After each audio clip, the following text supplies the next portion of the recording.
Hello everyone, welcome to my channel. Friends, before going into the details of the war, don't forget to like the video, subscribe to my channel and turn on the notification bell. Please support by subscribing and turning on the notification bell. We are a strong community. 6-year-old girl's hair started going gray when she was hiding from bombs in Mariupol. 6-year-old Adelina's hair started going gray when she was hiding in the basement in Mariupol during the shelling. Her mother Alina recalls the experience in the beginning of the war. They were in the bomb shelter together with 50 other people during the constant air attacks and bombing during the entire March 2022. The sea boulevard was completely covered with corpses. Every square meter there was a body. Someone without a head, someone was completely torn, Alina recalls. Their first attempts to leave the city failed due to intensive battles and shelling. My daughter Adele knew everything about the situation. She was told everything as it is, about shelling, the war, and bombs. She knows who Putin is, and where the Russian ship is going. We told her the whole truth. I believe that children deserve to know it, and it was impossible to explain it in a limited way when you are constantly being shot at, Alina said. When they were approaching the Russian checkpoint by car, while standing in line, Alina asked her daughter, "Adelina, please, just don't say a word now. I'm begging you, just don't say a word." But when a Russian soldier got into our car, she asked, "Mom, are these orcs?" Thank God he didn't hear it, Alina recalled. To leave the destroyed Mariupol, she had to delete almost everything from the phone since she had many friends among Azov fighters. She and her family finally managed to go through Russia to Poland. Zelensky thanks Erdogan for participation in preserving grain deal.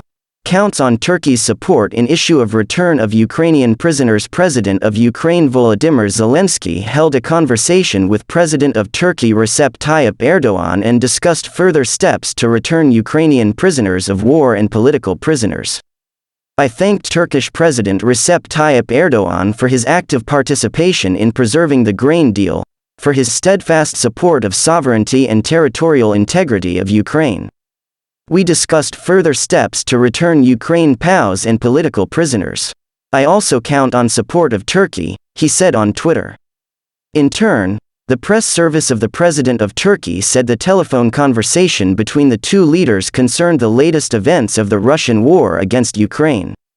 President Erdogan stated that diplomatic efforts on the basis of an approach aimed at completely restoring Ukraine's territorial integrity and sovereignty should be intensified in order to end the war with a just solution, the service said on Twitter.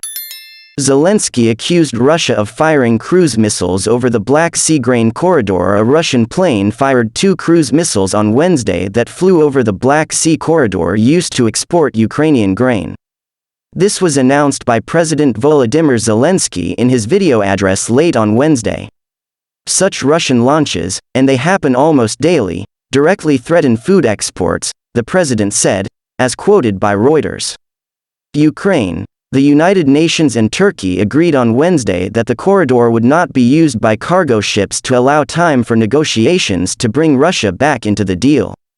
Moscow announced it was leaving an agreement to export Ukrainian grain through the Black Sea after its Black Sea fleet was attacked by drones in the port of Sevastopol. At midday, Moscow surprisingly announced it was returning to the 4-party deal after receiving written assurances from Ukraine that the 10-mile corridor and the 3 Ukrainian ports involved would not be used for attacks on its forces. Zelensky stressed the importance of continuing Ukrainian grain exports through the Black Sea, for the whole world.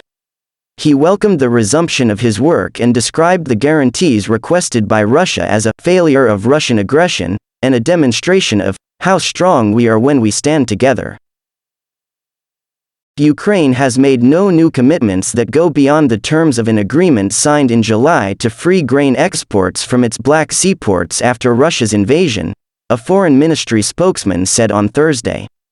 He added that Ukraine has never used the Black Sea grain corridor for military purposes and never intended to do so. 8 ships loaded with Ukrainian agricultural produce are scheduled to depart for Turkey on Thursday, where, according to the agreement, their cargoes will be inspected before proceeding to their final destinations. Turkish Defense Minister Hulusi Akar announced the departure of 6 vessels from Ukrainian ports on Thursday morning. He added that the operation of the corridor has been fully normalized since Russia's return to the deal. Akar said that since the agreement was signed on July 22, 26 ships with more than 9.7 million tons of grain have left Ukraine, and confirmed that Turkey is working to extend the deal beyond November 19, when the current agreement expires.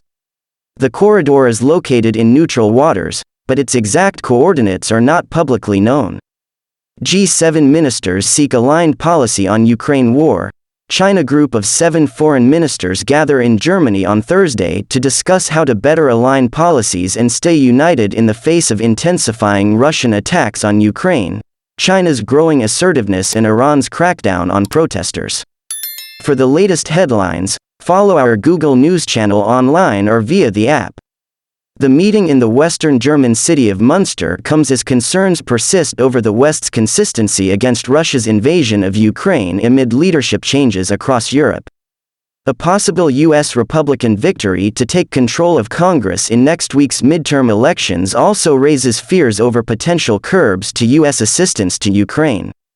This G7 ministerial is, for us, coming at an important time, a senior U.S. State Department official said, noting that the group has been a vital coordinating mechanism for policy approaches on the most pressing issues. During the 2-day meeting, the G7 diplomats will join sessions on Ukraine, China and the Indo-Pacific, as well as Iran and Africa, among others. EU Energy Commissioner Kadri Simpson said on Tuesday during a visit to Kyiv that the European Union, together with partners, was exploring ways to increase help for Ukraine's energy sector. Ukraine needed specific equipment and tools to repair damage to its energy infrastructure, she said. Foreign companies should be urged to prioritize the transfer of energy equipment to Ukraine.